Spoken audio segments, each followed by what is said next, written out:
that character is the star. That's what keeps, I think, keeps us connected with the community more than anything.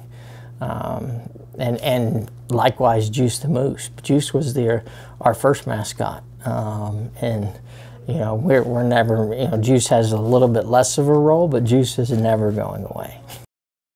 Juice, I think, came about in either '91 or '92. Is when Juice got introduced as a mascot of the then Midland Angels.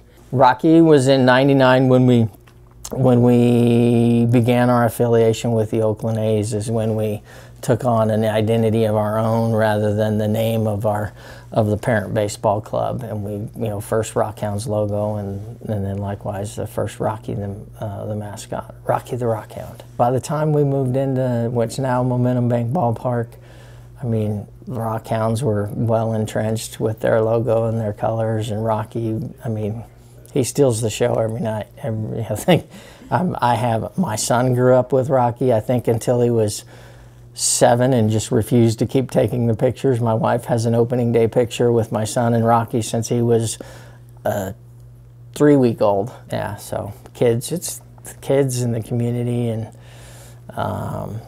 the mascot, like I said, he's the star. They call our mascot more than the players, which is ideal. I mean, the players only have so much time. They're here right after lunch all the way till the end of the game, and sometimes we'll go to speak at a service club and go to the school or Mother's Day out or some YMCA in the summertime because school is not involved. We have 2 kids' days where the players come and speak for our safety awareness days, where we pack the stadium with buses of school kids that come out. But in Midland, Texas, everybody knows the Rockhounds. They know the biggest star isn't even a person, it's Rocky. I mean, Christmas parades, high school homecoming parades, and you see Rocky coming down a parade float and kids go crazy. Rocky's the star. 34 years here. This is my 40th year in baseball, so I've been having a lot of fun. It's great to see good, wholesome family entertainment, smiles on kids' faces, and family time, quality time. It's one of the few places I think you can come out and just enjoy time as a family without too much distraction. So we pride ourselves in having a great atmosphere for everybody. Our former owners, and we just recently went through an ownership change, two of the greatest guys in baseball. Monty Hopple's one of the great GMs. He's been here well over 30 years. Back when I got started in professional sports, especially minor league baseball, it was common for people to, get a job.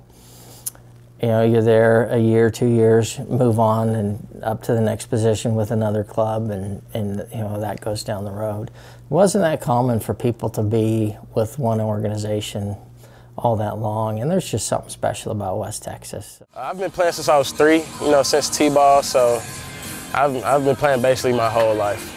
I got drafted 2018, so this is like my 5th year. This is my first year with the Midland Rockhounds. Oakland A's, Oakland Athletics.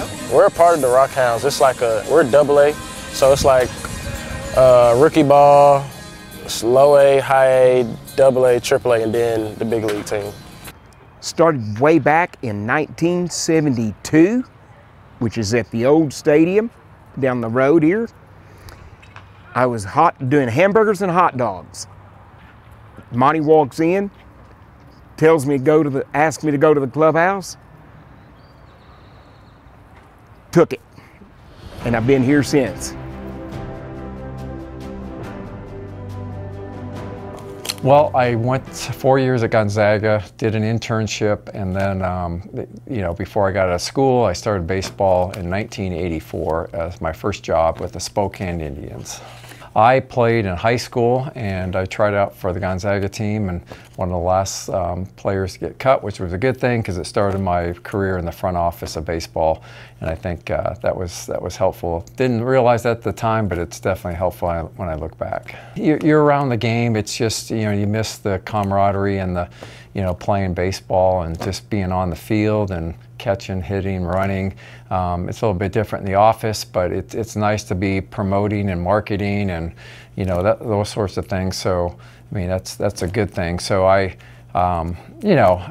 eventually everybody, after 4 years of college, most players are not playing anymore anyway. So I just feel like I got a good jump with getting more on the business side during college rather than playing.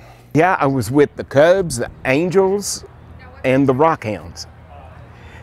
And I was a bat boy. I go April to September every year, and it's some of the spring and summer months, and it's usually have 69 games over that time period. So it's a lot of fun and hopefully a lot of sun at the same time. I can't tell you how many times over the year people have asked me, well, what do you do in the off season? Or you're actually, what are you doing? Why are you? There's no baseball going on. We actually probably work harder and do more from October to March than we do from April to September.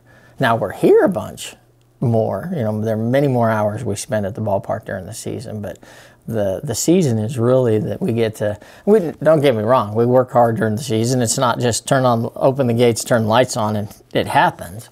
But the planning and prepping for the season is the process in the off season. Per capita, we're not the biggest market in what's called AA baseball. This is a level where most major league teams put their prospects, and so we've always been somewhere in the top 3 on attendance per capita. We're not, the most if you look at total attendance, but the numbers are good and it's always good per capita. So I would say we're one of the most successful teams in the country. And we're with the Oakland A's, and we think it's a great franchise. I mean, they've have produced a lot of championships. We've had 7 championships here. So the relationship is, every minor league city of the 120 is with one of the 30 major league teams. All the major league teams' spring training facilities are in Arizona or Florida. So they do play each other. They play about 20 games in the spring. So they see each other a little bit. The minor league teams even play against each other, but they're just split between 2 warm weather spots in the spring. Well, we've had a lot of them because we were affiliated with the Cubs, and then you have Sean Dunston and Joe Carter and Bruce Sutter, and then you go with the Angels and you have, Garrett Anderson and Tim Salmon and Jim Edmonds, and then you're with the A's and you have, Chapman and Olson and all those players. But I don't know if one stands out. Back in the Angel days, there's 2 players named Todd Green and George Arias. They didn't have a long career in the major leagues, but they were really effective because they hit back-to-back homers in the old ballpark over there a lot of times. And even one time they hit one way off the light pole and the left fielder faked it as if it hit off the wall, and he played the ball and fooled the umpire. But those 2 players stand out. At this level, it's all about being available for kids and smiling and signing an autograph and doing something in the community when asked. I mean, I know a lot of them go to the major leagues, but I think the best character is just being friendly. And I mean, this is the minor leagues, and there's a way to sign autographs on the way out, and be there pre-game. The kids kind of run out onto the field before the anthem and to come up and give them a high five. So I just think friendly to kids is the best thing you can do, because that's what you're doing. I mean, those are future ball players, and that's the future of baseball. It's just fun. It's a sport where everybody has to get a chance. There's no time, so it's you can't just run out the clock and not give the other team a chance. So the pitcher has to throw the ball across the plate and give the batter a chance to put his team on the board. So that's why I like it. In the baseball season, it's got to be opening day. Just we have a small event prior to the season which is for season ticket holders, and that's not even nearly all the regulars that come to the ballpark. And just seeing all these people, they're excited, we're excited. You know, we've worked all off season, and we've got 69 home games during the season. But opening day and opening week is by far the best time of the season. Well, minor league baseball, there's a lot of minor league teams, and no other sport has it like the NFL, and that's more colleges where they get the players, and I would say that's the case also in the NBA. And you know, hockey is a little bit different too, but baseball has so many opportunities with minor league teams. And so, you know, this is my third minor league team, but it's my longest stay. But this is really the one I would say that it's, you know, kept me here in baseball because there's great opportunity, and you play in the summer and you get to go you be outside, you're not inside an arena. So that's the best of both worlds. Well, it's been a great place to raise a family, and all my kids have grown up here. They've played sports here. They've had success. I mean, the people are friendly, and it's been a great, Midland's a big baseball town, and we're starting our 51st season this year. So, I mean, a lot of teams in Texas, a lot of cities have lost their team, and Midland, because of the camaraderie with the fans and with the relationship with the city and the media and the Chamber of Commerce and nonprofits, everybody, it's just we're the hometown team, and it's just had great success, and it's a credit to everybody. Once you get connected here, it's, you know, it just kind of grabs hold of you in a good way.